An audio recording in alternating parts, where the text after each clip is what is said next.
Okay, next up, we are going to dive into adding properties for your client or just having your client do it themselves. Once they get this, they're absolutely going to love the concept and love the process. So you will have access to properties. If you're wanting to add a property that you've seen that you think they might like, you're welcome to do so. You probably won't. You're going to be able to see everything, but this is really more for the client. So once again, I'm just on my phone and I'm just going to navigate you through some of the features that your clients are really going to like. The first one is add a property. So where we left off, we were in the home section here of the workspace. Just wait for this to reload. So you can see Alex Greyjaw's first home. We're going to jump in. Let's assume that we've actually gone through and done some of these steps and we now want to actually move this to search. So the client's done this themselves. We're now in the search phase and we're looking around for properties. This unlock off-market properties I will explain in a separate video. Super exciting feature as well, just not for this video. So let's say that they are out and about and they've got they're looking at properties, they're on realestate.com every day and they see a property that they quite like. I've just selected one here at random, lovely location here in Perth, and we're going to go, cool, as a client, this actually looks really nice. I really like to just save this and we can do some stuff with it inside Marketly. So we're going to go share and then we're going to go copy. So all we need to do is copy the address, come into Marketly and go add property. And in here, they can either type that address in or they can just paste anything that they see from realestate.com. So here, I'm just going to paste what I've just copied and it's going to come up with the property, 14 Habgood. We're going to go yes. And you can see this is pretty much instant. It's going to come back with a rough comparable market analysis. And it's also going to go out and search and pull the property down. So if you add the listing or just the address, it's going to hopefully go out and find the actual property. It's going to find the agent, the beds, baths, everything that you can see there. And it's going to pre-fill some information in here. So all we're going to do here is go add property. Now, as you can see, it's given us a rough CMA, so super helpful. We can actually do a little bit more in terms of getting a property report so that you don't actually have to be supplying your clients property reports anymore. Let's jump into this. Now, what we're going to be able to do is actually go straight back to that listing if we want to from here. I'm not going to wait for that to load. Oh, there we go. It's there. So that's all good. We're going to be able to see when offers are closing. So just like we've got some information there. On this is actually, if we just go back a step and in the properties tab, this is actually a Kanban. So I know the clients aren't likely to do this, but if they're wanting to move properties through and like shortlist properties, add ones that they're actually wanting to go to a home open for, they're able to click this little button up here and is actually going to turn it into a Kanban. These probably Kanban is going to look better on browser, but they do have access to it on mobile as well.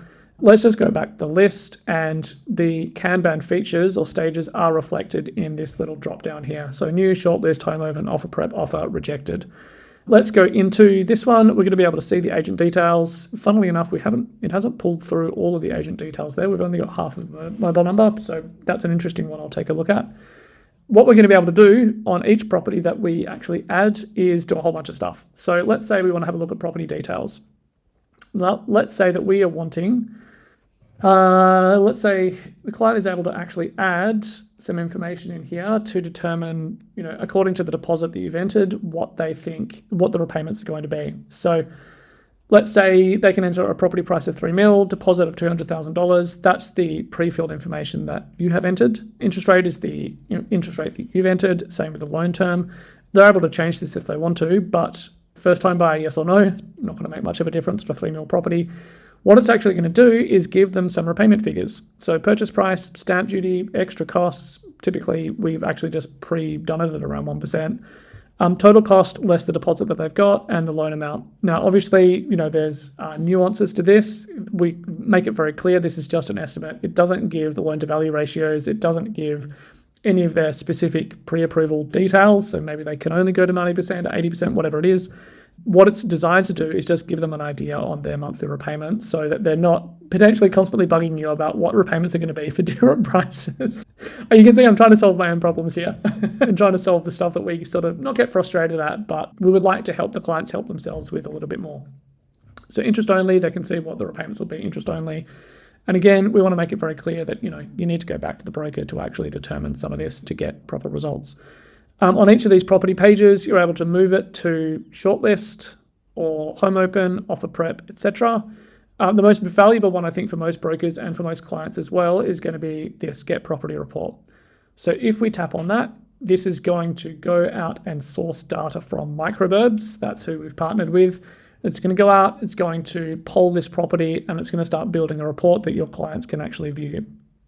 So once we wait, it's about 15 or 20 seconds for you to load. Your clients are going to be able to see a full CMA valuation, as well as a bunch of other stuff, which I'll take you through briefly. We can see for this property, 3.12 mil from the last 10 comparable sales.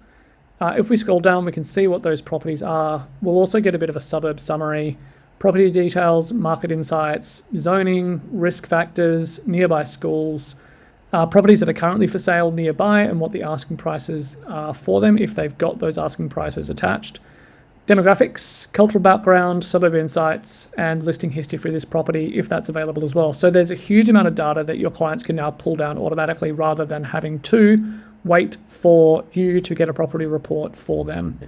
You might be able to save a little bit of cash on your RP data subscription, maybe. Okay, so having a look at some other things, home open checklist. I think this is a pretty useful but maybe a little underrated feature. So home open checklist, if they open this up, this is really designed for a couple of things. Number one is to help them start to think about the questions they need to ask the agent in order to negotiate or strategize on their offer. And it's really designed to be tapped as they're walking through the property. So we know that your clients are not going to ask the agent every single one of these questions. That's not really the point. The concept is that they can just ask the agent maybe a few of these questions and just try to get a bit of a sense as to what the agent is, what the agent's thinking, what the vendor's thinking, and where their offer might want to land or how they might want to play their negotiations. So questions like, I'm not going to read through all of these, why is the agent selling? Sorry, why are the owners selling? Have the owners already bought? Preferred timeframes, feedback on price. I'm just going to click through all of these. I won't read them all. What I'm wanting to get to though is what everything actually looks like once everything's tapped out. So how did the property feel? Just gives them a bit of an idea. Property characteristics, we can go through that as well. Again, it's designed to be tapped through as they're going through the property. Whatever. Serious buyers, buyer type, expectations, locality. So if they're going through this or even straight afterwards, they're like, this is just how we felt about this property. They save and complete. What it's going to do is give them a bit of a score on the property. So you can see this one now has got a little score badge. It's got a score of 44%, which is probably like a, maybe. And what this just enables them to do is as they start to add properties into the system, they're going to get a bit of a sense as to what they liked, what they didn't like, and it's going to enable them to find enable them to find what they want. Quickly through here as well, if they're looking to structure an offer and they're wanting your help or they're wanting to give it a go themselves, what this will do is actually open up a bit of a step-by-step process to help them think through their offer and to determine what they want to, an offer they want to make. So let's say they want to offer, for this one point, a $3 million property, 800,000, offer dates going in today. Let's say they want to put an expiry on that of a couple of days. They can put all this information in, whatever they want, and what they can do is they can actually then fully draft an email that goes out to that agent. So you can see here, Dear Toby, this is quite formal. They can change this up, obviously, if they want to. They can open this in their email app, and it's just going to be sent straight out to them. They can make any changes to this that they want, but it's going to include all the offer details. So really, really useful little function, especially if your clients are a little bit nervous about making the offer, as I know a lot of clients are. What else have I got for you here? So if we're going through here, offer accept. So if they wanted to actually move stages, they're able to do that. Offer rejected, withdraw offer, submit new. There's a whole lot of stuff that I'm working on in this section, but what I'm wanting to show really is just what I've shown. So how to do a property report, how to start submitting an offer, how to go through a property and just do a bit of a property inspection checklist.